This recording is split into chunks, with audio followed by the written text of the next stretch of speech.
এই কৃষকের কান্না যেন দেখার কেউ নেই।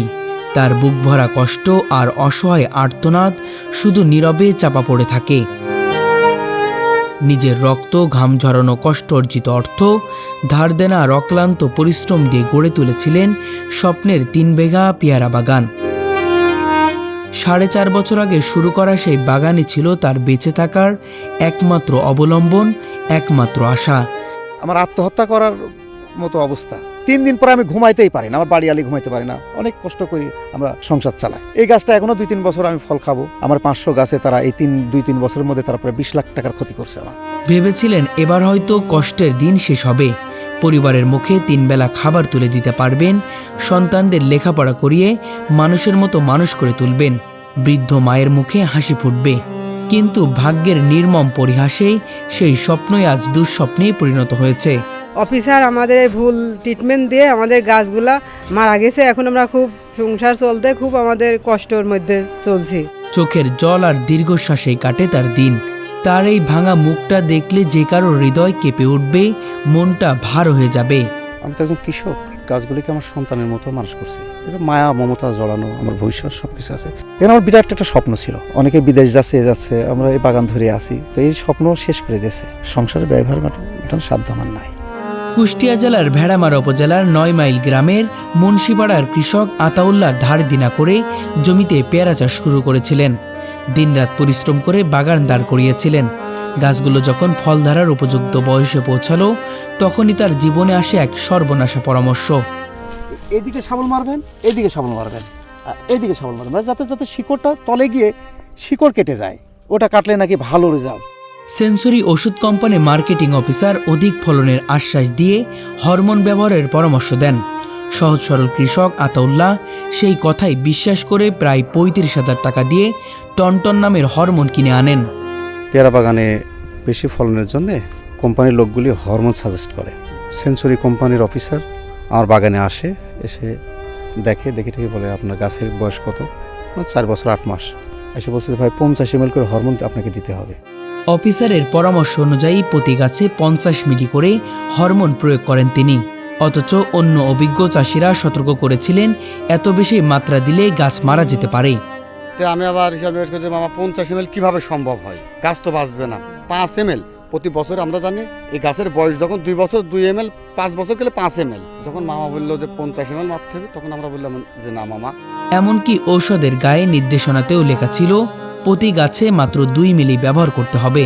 কিন্তু বিশ্বাসের জায়গা থেকে তিনি শুনেছিলেন অফিসারের কথাই। ভাইকে আমি নিষেধ করেছিলাম যে 50 ml দেখেন এই গাছে দেওয়া যাবে না, কিন্তু ভাই তারপরও দেখা যাচ্ছে কোম্পানির লোকের কথা শুনে দেখা যাচ্ছে 50 ml দিয়েছিল। ফলাফল ছিল ভয়াবহ। হরমোন প্রয়োগের পরেও যখন গাছে ফল আসেনি, তিনি বারবার ফোন করেছিলেন সংশ্লিষ্ট অফিসারকে। উত্তরে তাকে শুধু অপেক্ষা করতে বলা হয়। দিন যায়, সপ্তাহ যায়, 1.5 মাস, 2 মাস, 2.5 মাস পেরিয়ে যায়।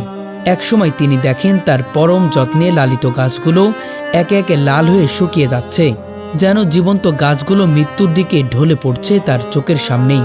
সে যেভাবে বলছে সেভাবেই আমি করছি। এই ওষুধটা সম্পর্কে আমি জানি না, দেওয়ার তরিকা। কারণ আমি জানি যে এত টাকা দিয়ে জিনিস কিনছি, এটা কিভাবে দিতে হয়, কতটুকু দিতে হয়, তারাই তো ভালো জানে। কেন আমার ভুল হলে পারে তো তারা আমাকে দায়ী করবে। তারা যেভাবে বলছে আমি সেভাবেই দিছি। এখন তাদেরকে ফোন দিছি, ভাই দেখেন আপনি যেভাবে বলছেন আমি তো অক্ষরে অক্ষরে সেটা পালন করার চেষ্টা করছি ভালো ফলের আশায়। এখন তো গাছ সব মারা যাচ্ছে। তারা বলছে ভাই আমার কিছু করার নাই। মরা গাছে এখনো ছোট ছোট পেয়ারা ঝুলে আছে। অসহায় কৃষক আতাউল্লাহ বারবার ফোন দেন। অফিসাররা এসে গাছ দেখে বলেন গাছ স্ট্রোক করেছে, বয়স বেশি হয়ে গেছে। অথচ ওষুধ প্রয়োগের আগেই গাছের বয়স সম্পর্কে তাদের জানানো হয়েছিল। তখন কিন্তু বয়স নিয়ে কোনো আপত্তি তোলেননি তারা। এই বিষয়ে কথা বলতে গেলে সংশ্লিষ্ট মার্কেটিং অফিসার মেহেদি বলেন তিনি 50 মিলি করে দেওয়ার পরামর্শ দিয়েছেন এবং এতে কোনো সমস্যা হওয়ার কথা নয়। গাছের বয়সের কারণেই এমন হয়েছে। পেয়ারা গাছের বয়স যখন 4 বছর হয়, 4 বছরের পরের থেকে কিন্তু গাছ মরা শুরু হয়। আচ্ছা, আপনি কত করে সাজেস্ট করছিলেন প্রতিটা গাছে? প্রতিটা গাছে 50 মিলি করে দেওয়া কথা বলছিল। উনি বলছিল গাছের বয়স হলো 5 বছর 8 মাস। এটা আসলে নিয়ম কি?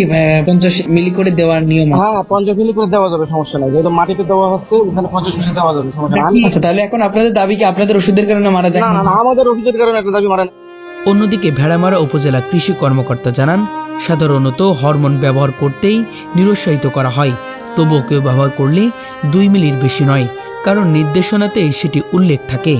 পিজিআর মূলত আমরা অনেক ক্ষেত্রে নিষেধই করি যে পিজিআর দিয়েন না, আচ্ছা আচ্ছা ঠিক আছে। তারপরেও যদি করে তাহলে রিকমেন্ডেড যে ডোজ আছে ওইটাই অ্যাপ্লাই করতে হবে। কতটুকু বলেন ভাই? শিকড়ে যদি অ্যাপ্লাই করে, শিকড় বলতে ওইভাবে না যে চারিদিকে ব্যান্ড আকারে একভাবে প্রয়োগ করতে হয়। সেক্ষেত্রে যেটা রিকমেন্ডেড ডোজ আছে সেটা হলো 2 ml পার লিটার আকারে প্যাক্লোবিটাজল দিতে হয়। আচ্ছা, আর যদি 50 ml দেওয়া হয় সেক্ষেত্রে কি হয় গাছগুলা?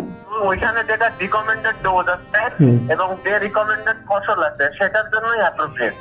অন্য কিছুর জন্য যখন আপনি অ্যাপ্লাই করবেন বা ওর ডোজ বাড়ায় দিবেন, যে কোনো কিছু হতে পারে। এটা হচ্ছে একটা পিজিআর আউট রেগুলেটর। তো দুই পক্ষের বক্তব্যে স্পষ্ট বৈপরীত্য দেখা যায়, আর সেই বৈপরীত্যের মাঝখানেই পিষ্ট হন এক অসহায় কৃষক। কৃষককে যদি মারি ফেলেন আপনার এই দেশে, আমরা এই কৃষকের উপরেই আমরা বাইসে আছি। আমার একটা পরিবার, আমরা যে লোকজন নিয়ে কাজ করি তাদেরও পরিবার আছে।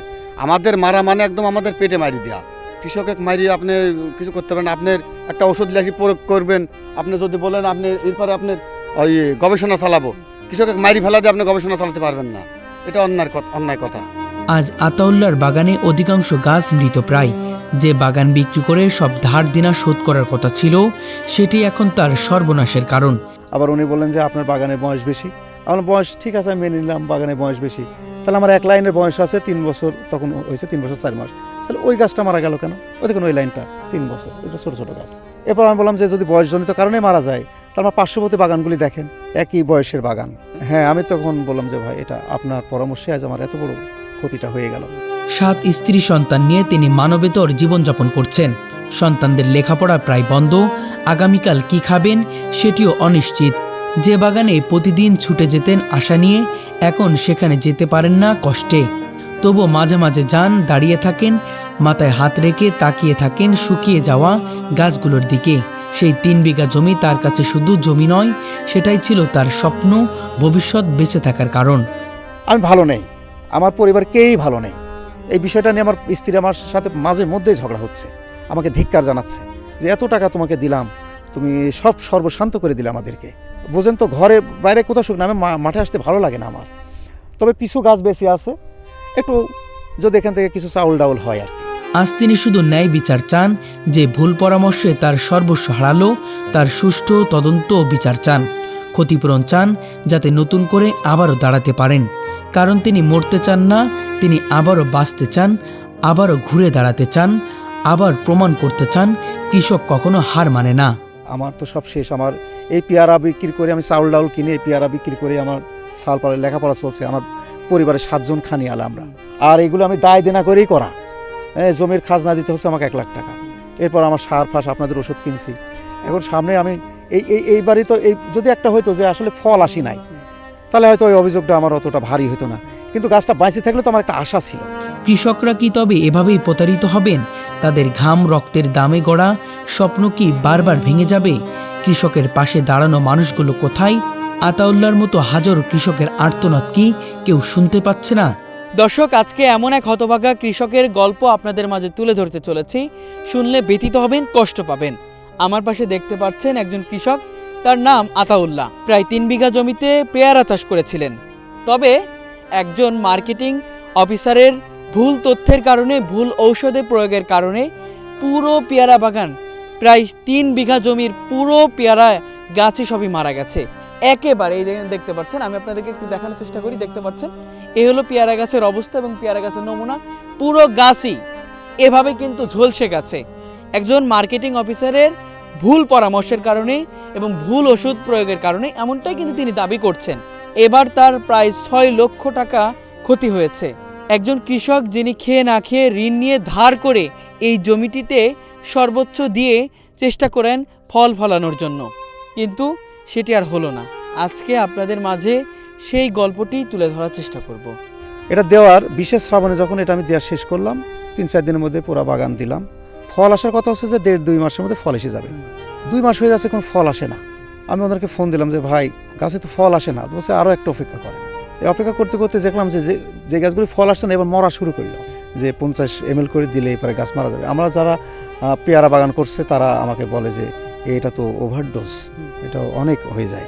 তবু কেন দিলেন? তবু আমি ওই অফিসার আমার পিছ ছাড়ছে না। ভাই আতালা ভাই মাল নেবেন না, আপনি বললেন, আমি বলছি যে আমাদেরটা কোনো সমস্যা নেই, এই কারণেই আমি যেহেতু সমস্যা নেই এই গ্যারান্টি সে দিছে, তখন আমি তাকে বিশ্বাস করছি। আমরা জানি যে তারা শিক্ষিত লোক, তারা এই বিষয়ের উপরে লেখাপড়া করেই তো এই মার্কেটিং অফিসার হয়েছে, কাজে এখানে অবিশ্বাসও আসলে কিছু নেই। এর ওষুধ কিনছি 34,700 টাকার, প্রায় আধা মন হরমোন, এটা 2 ml দিতে বলছে, তার মানে প্রায় তারা 10,000 গাছের ডোজ আমার মাত্র 500 গাছের উপর দিছে। কারণ এটা যদি আপনি রিং করে 2 হাত দূর দিয়ে দিতে বলতেন তাহলে হয়তো গাছগুলি বেঁচে যেত, কিন্তু আপনি একতে ওভারডোজ, আবার দ্বিতীয়ত কারণ হচ্ছে যে আমি তো ওভারডোজ বুঝি না আসলে, আমার কৃষকরা তখন বলে যে এটা ওভারডোজ হয়েছে, তখন আমার আরেকটা কারণ হচ্ছে যে ডাইরেক্ট গাছের গোড়ায় আপনি দিতে বলছেন, ডাইরেক্ট গাছের উপরে।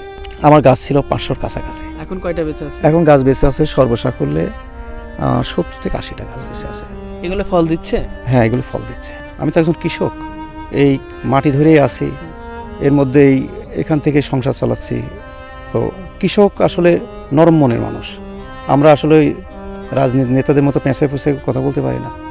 আমরা চাই যে সরকারের কাছে একটা আবেদন, সেটা হচ্ছে যে ক্ষতিটা আমার হয়েছে এটার ক্ষতিপূরণ, এবং সরকার তাদেরকে একটা দৃষ্টান্তমূলক শাস্তির আওতায় আনা উচিত, নাহলে অনেক কৃষকের ক্ষতি হয়ে যাবে।